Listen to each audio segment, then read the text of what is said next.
The intense rivalry between Newcastle and Sunderland is famous in how deep it runs. In fact, it's some of the most fiercest rivalry in the UK. And on the evening of March the 18th, the year 2000, the Newcastle Gremlins met with the Sunderland Seaburn Casuals for a pre-arranged fight in North Shields Ferry Landing, described later by police as the Ferry Landing bloodbath, and seen as some of the worst football-related violence in the UK in modern times. Now, this rivalry goes back hundreds of years between Newcastle and Sunderland, in fact to the Civil War, and in 1644 the forces of Newcastle and Sunderland faced each other on the battlefield near Boldon Hill. But who won? In this video we're going to take a little look at that and find out. It's coming up. Welcome back to my channel Tyneside Life. My name's Eddie. If you're wondering where I am, I'm actually behind the Newcastle Central Station arches, which is about 50 metres just in front of us there, and I'm right next to some of the best kept and preserved section of the old Newcastle town wall here, which was built in the 13th and 14th century, basically because of the battles and skirmishes that were had with Scotland. Now, going back to that night of violence on the North Shields Ferry Landing between the Newcastle Gremlins and the Sunderland Casuals, I'm not mentioning that to glorify football violence in any way. In fact, I take a dim view of it all. I mention it really to kind of illustrate the depth of the animosity between Newcastle and Sunderland. But anyway, back to the Civil War from about 1640, going through the 1640s. What this video isn't, it isn't a historical video about the Civil War that's going to go into any detail. I'll give you the kind of the 30-second version of the Civil War if you don't know much about it.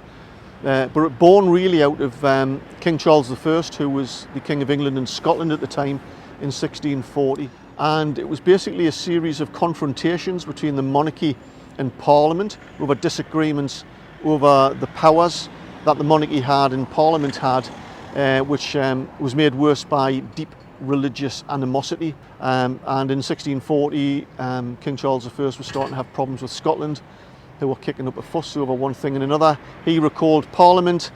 He wanted money to raise an army. Parliament didn't support him, and it just kind of escalated from there over the next few years, which led and resulted in 3 major battles during the Civil War. And during that Civil War, each side, the Royalists and the Parliamentarians, were given nicknames by each other. The Parliamentarians, which were mainly the Scottish Covenanters, called the Royalists the Cavaliers, and the Cavaliers called the Parliamentarians the Roundheads. You might have heard that term, the Cavaliers and the Roundheads, and that's where it comes from. Ultimately, King Charles I and the Royalists lost during this Civil War, and King Charles I in 1646 he handed himself into the Scots, and he was actually held as an open prisoner here in Newcastle within the old town walls. If you're aware of the Lloyd's Bank next to the Grays Monument, that used to be a big stately home with huge gardens called Anderson Place, and he was held as an open prisoner there, so he wasn't in any cell or anything. He was allowed to wander around Newcastle. He used to go drinking in the George pub, which was established in 1586, and there's a chair in the pub which the pub claim is the chair that he used to sit on. Whether that's true or not, I don't know. But he used to play golf at Shieldfield as well. So for 8 months in 1646 and 1647, King Charles I was here, but he was eventually tried in the early part of 1649 over his part in the Civil Wars, and he eventually had his head chopped off. And we went through 11 years of parliamentary rule where we didn't actually have a King of England. Anywho, let's kind of rewind a few years back to March the 24th, 1644, with that battle between the Royalists of Newcastle and the Parliamentarians of the Scottish Covenanters, and various garrisons from Sunderland. And they met when the Marquess of Newcastle was marching the Royalist troops on the north side of the River Wear and set up encampment on Boldon Hill near East and West Boldon. And the Parliamentarians, the Scottish Covenanters and Sunderland, they set up camp on Whitburn Lizard, a hill by the coastline there, you might note, and that's where the battle began. Now this battle, the Battle of Boldon Hill, actually took place because the Marquess of Newcastle went to that particular area to try and dislodge the forces of the Scottish Covenanters and Sunderland away from South Shields at the time. So he marched his army towards them. They set up encampment on Boldon Hill. But although it's called the Battle of Boldon Hill, it didn't actually take place there, because the Marquess of Newcastle and his troops and the parliamentary troops actually advanced towards each other onto the flatlands of what we now know as East and West Boldon.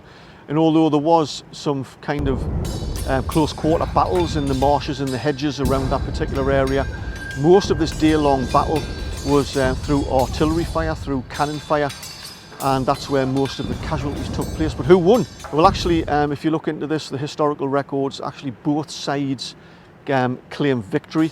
It is claimed that both sides were taunting each other over the battlefield, and the open warfare was actually hampered by the hedges and ditches. There were many dead on both sides. The Scots claimed to have killed more royalists than the lost, and the royalists actually claimed to have killed or captured over 1,000 Scots and only losing 240 common soldiers.